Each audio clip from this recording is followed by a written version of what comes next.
नमस्कार मित्रांनो, मी आपल्या कांद्याच्या वावरात बसलो आहे. आणि हे बघा माझ्यापाशी ना,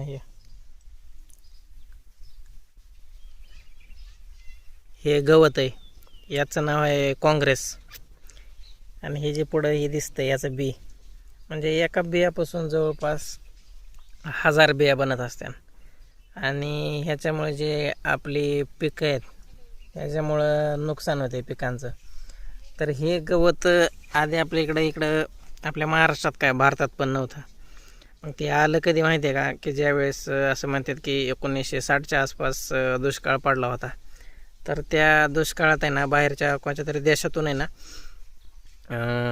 गहू आयात केला होता मोठ्या प्रमाणात.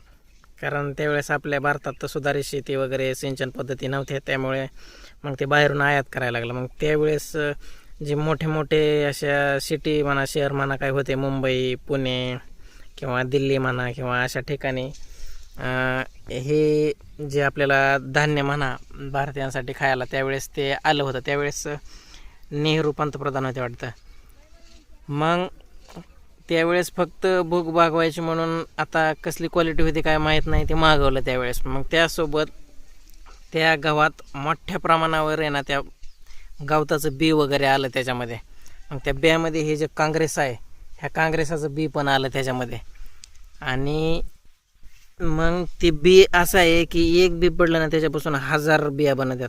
आणि ह्याने आपल्या जे जमिनीची सुपीकता वगैरे ते सगळं खाऊन घेतं. कारण हे गवत असं आहे की जे खत पडलेलं आहे ते सगळं असं शोषून घेतं आणि जमिनीला पूर्ण नापीक बनवून टाकतं.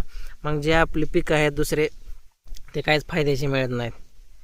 मग ह्याचा बिमोड पण होत नाही. आपल्याला कसं आहे माहिती आहे का, शेतकऱ्याला म्हणजे राबतो तर खरं, पण हे गवत असं आहे की हे गवत एकदा आता समजा हे मोठं झाड झालं आणि आता ह्याचं बी पडलं, ह्याचं बी पडल्या मग आपण काय करू शकत नाही ना रानात.